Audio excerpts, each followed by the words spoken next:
forma de observar el mundo no es inocente, crea el mundo, crea nuestros resultados, crea nuestra manera de percibir esos resultados. O sea, nuestra manera de observar el mundo tiene mucho que ver con lo que creamos.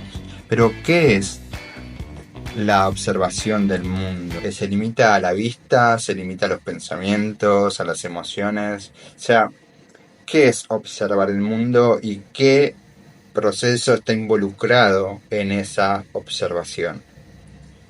¿Se puede intervenir o se puede reconstruir una manera de mirar el mundo? Mi nombre es Juan Manuel Gaitán y bienvenidos a este canal que lleva ese nombre. Si estás acá porque bueno, te interesa el desarrollo personal, organizativo, la aceptación de las emociones y todo lo que tenga que ver con herramientas o conceptos que te colaboren a centrarte y expandirte. Es un tema muy interesante el que vamos a ver hoy porque tiene que ver con las emociones. Ya tenemos un video que habla de los 4 estados de ánimos básicos, que en ese video vemos de cómo nuestros juicios acerca del mundo crean como un estado de ánimo base que hace que observemos justamente el mundo de tal manera y que accionemos con esa observación. Hoy vamos a seguir profundizando en el tema de la observación de las emociones y de cómo cómo las emociones crean esta observación. O sea, que la emoción está involucrada totalmente en nuestro proceso de observación del mundo y de nosotros mismos. Como vimos en el otro video y como les voy a compartir ahora, el coaching ontológico particularmente y la filosofía del lenguaje, Nietzsche, Heráclito, son personas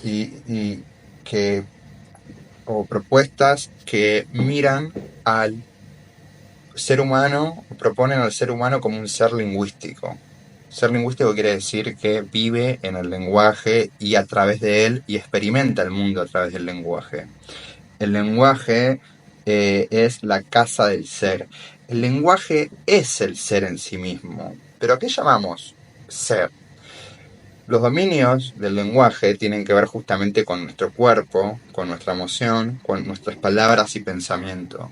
Todo eso no hay un antes y un después, sucede al mismo momento y cuando estoy experimentando una emoción la experimento en el cuerpo y eso hace que fisiológicamente responda de una manera y hace que haya pensamientos que son acordes a esa respuesta. Todo sucede en el mismo momento y al dividir esto por dominios, que en la práctica es indivisible, pero a través de la palabra podemos dividirlo, podemos darnos cuenta que cuando entramos en un mundo emocional, eso hace que disparen unos pensamientos, unos juicios personales, unas opiniones, o también a la inversa, puede ser que una idea o un juicio de repente despierte una emocionalidad y que esa emocionalidad predisponga un cuerpo para una acción.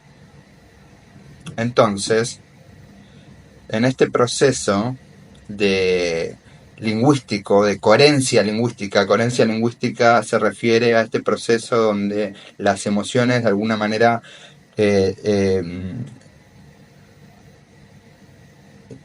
hacen que modifique el pensamiento y el cuerpo y así en algo circular, ¿no? En una danza que se da entre estos 3 dominios. Ahora, ¿cómo es de la intervención en este circuito? Que no tiene ni principio ni final, que a veces aparece un evento. ¿Qué aparece primero? ¿El pensamiento, las emociones? De alguna manera, la respuesta más primitiva tiene que ver con el neocórtex, que tiene que ver con un espacio emocional. ¿En qué momento aparece el pensamiento? ¿Es antes o después? Linealmente podemos entenderlo como que sucede un evento concreto, algo, nosotros reaccionamos a ese evento emocionalmente y con pensamientos. Juzgo de alguna manera juzgo las consecuencias que me puede traer este evento y ese juicio me dispara una emoción que hace que accione de una manera u otra. A veces son juicios que son tan arraigados, que lo tenemos tan en el cuerpo, que obviamente aparece la emoción, y esa emoción dispara un montón de juicios y hace que vos sigas mirando la situación de tal o cual manera. Es muy interesante. Pero para esto vamos a ver ejemplos. Para entender este proceso que quiero compartirles, que es el de la reconstrucción lingüística, necesitamos entender tres conceptos. Por un lado, tenemos el mundo de los hechos, y por otro lado tenemos el mundo de las opiniones. Lo subjetivo y lo objetivo, ¿no? Objetivo, vamos a poner ejemplos simples, es como decir, bueno, está cayendo agua al techo, está lloviendo, por ejemplo, ¿no? Puede ser,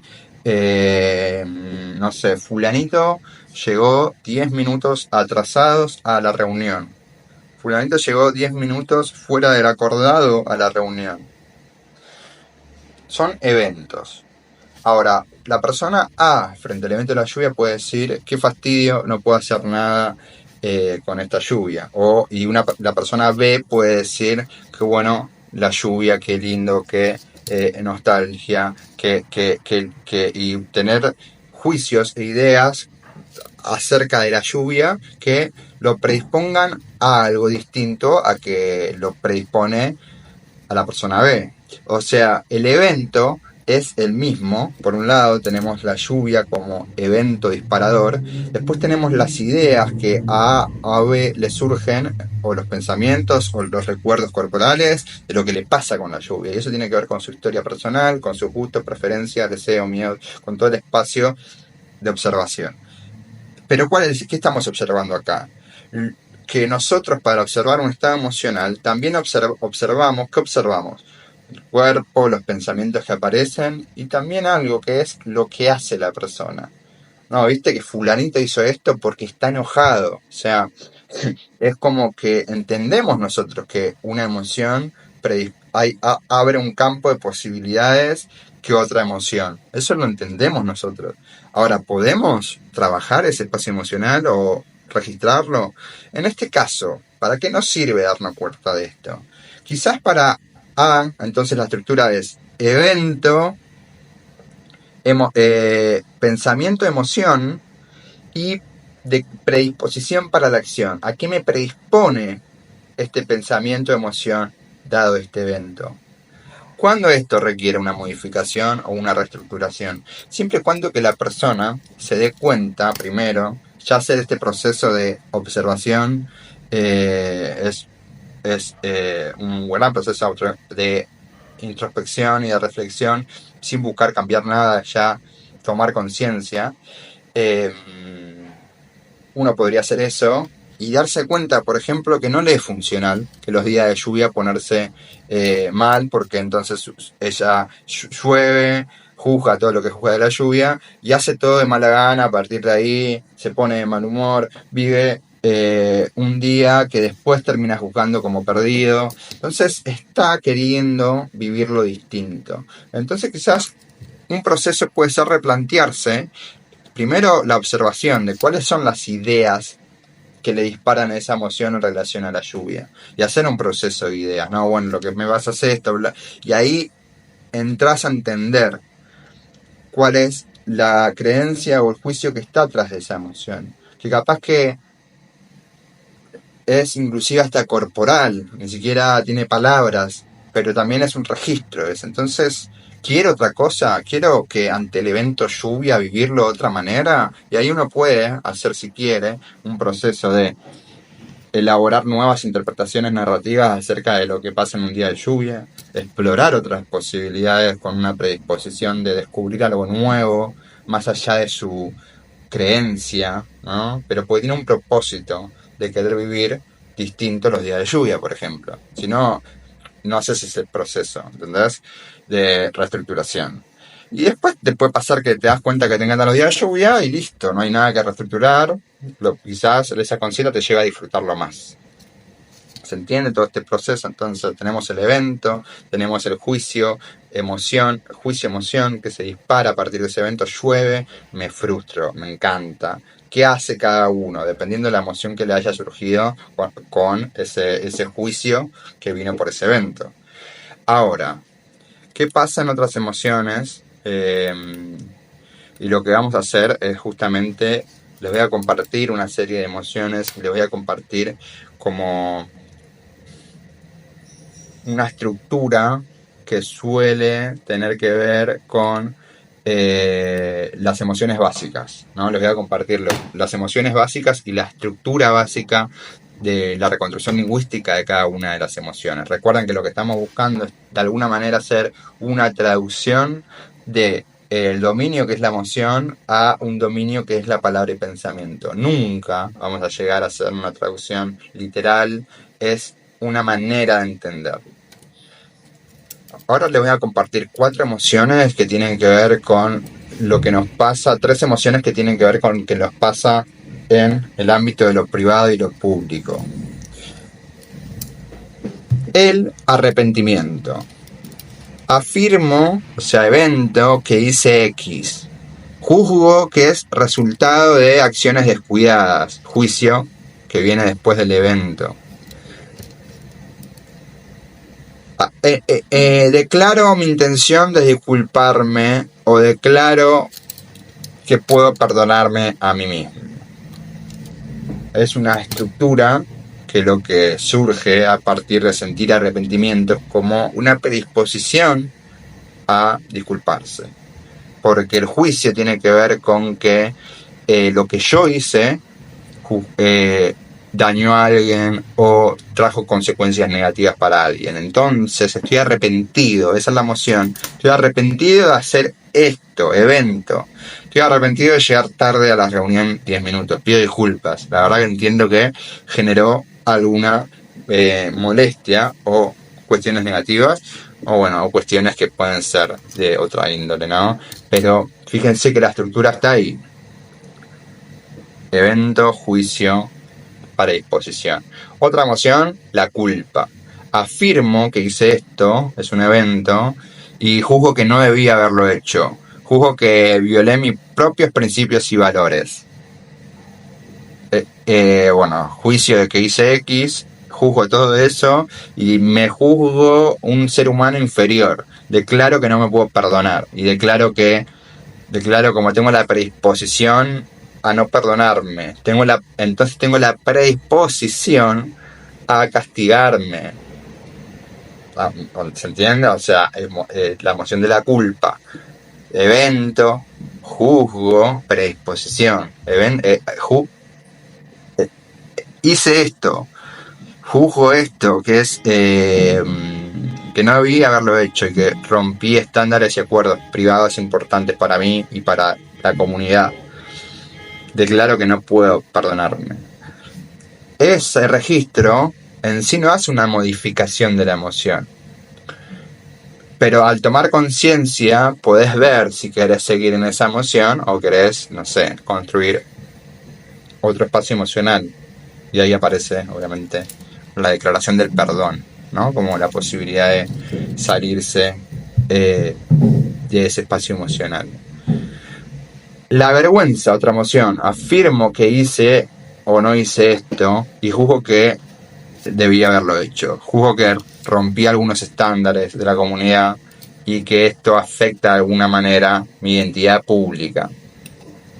Desde lo simple de fijar esa definición, fíjate cómo entra en tirarse un gas, un pedo en un lugar público. ¿Por qué es la vergüenza? Evento, me tiré un gas. Juzgo que rompí un estándar social básico y juzgo que no debía haberlo hecho. Y acá pueden haber como 2 predisposiciones. O salís,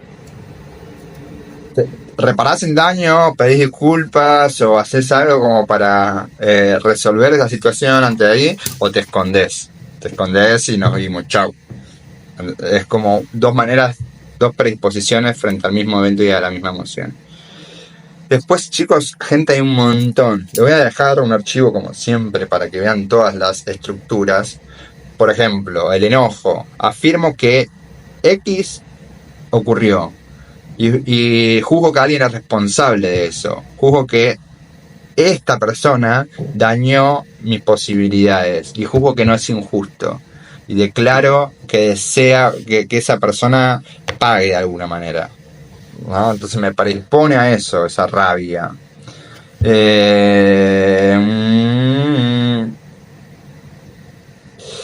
Y la admiración. Afirmo que alguien está haciendo X. Juzgo que está extremadamente bien hecho. Juzgo que has excedido los estándares de competencia. Declaro que si yo hiciera lo que haces tú, me gustaría hacerlo como tú lo haces. O sea, la admiración tiene que ver cuando hay alguien que hace un evento y cuando vos juzgás que está por arriba de los estándares. Es un juicio que a vos te despierta admiración y que tú puede ser declararle gratitud, también puede ser copiarlo, inspirarte, ¿no? Eso es para qué pasa cuando miras a alguien. La arrogancia. Afirmo que yo hice esto y juzgo que lo hice porque normalmente sé cómo funcionan las cosas y declaro que si no sé algo rápidamente lo resuelvo. Juzgo que la mayoría de la gente es menos inteligente que yo. Juzgo que la gente normalmente no sabe nada. Bueno, es una manera, ¿no?, de entender eso que está haciendo, porque frente a la misma afirmación de poder, uno podría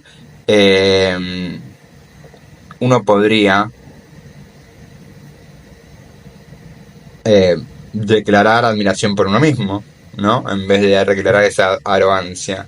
Bueno, y así. Miedo, por ejemplo, el evento, viene un tigre o escucho un ruido raro, juzgo que mi vida está en peligro o que algo que quiero está en peligro. Predisposición a la acción. Ataco, voy al frente, salgo corriendo, me quedo quieto. Cuerpo, emoción, palabra, pensamiento. Bueno, gente, quedó más largo el video de lo que pensaba. Sí, que lo voy a cortar acá, pero les dejo acá un montón de otras predisposiciones para que lo comprendan. El propósito de esto es que si vos en el momento que estás en un estado emocional que no es el que te gustaría o querés ver desde dónde están surgiendo las posibilidades que ves, vos podés hacer este proceso de reconstrucción lingüística y decir, bueno, ¿cuál es el evento que me disparó esta emoción? ¿Cuáles son los juicios que tengo arraigados a este evento? ¿Qué pensamientos me aparecen? ¿Qué predisposición emocional me surge? ¿Y qué acción tengo habilitada desde acá? ¿Y qué resultado me crea? Entonces desde ahí vos podés hacer una reconstrucción y ver si querés seguir en ese espacio emocional. Y en el caso de no querer seguir en ese espacio emocional, podés hacer una reconstrucción. Podés reevaluar los juicios que tenés acerca del evento. Podés reevaluar cómo reconfigurar tu memoria corporal para la misma experiencia, animarte a vivir lo distinto o explorar algo distinto. Y eso es para mí parte de la inteligencia emocional en general. Primero, poder reconocer en qué espacio emocional, qué es lo que me apareció, el evento que me despertó esta emoción, qué pensamientos me surgen. Eso nos da acceso para hacer coaching, llevarlo a terapia, como un autoconocimiento quizás para trabajarlo con otro o para hacer este proceso de autoanálisis y autorreflexión. Bueno, gente, nos vemos en el otro video.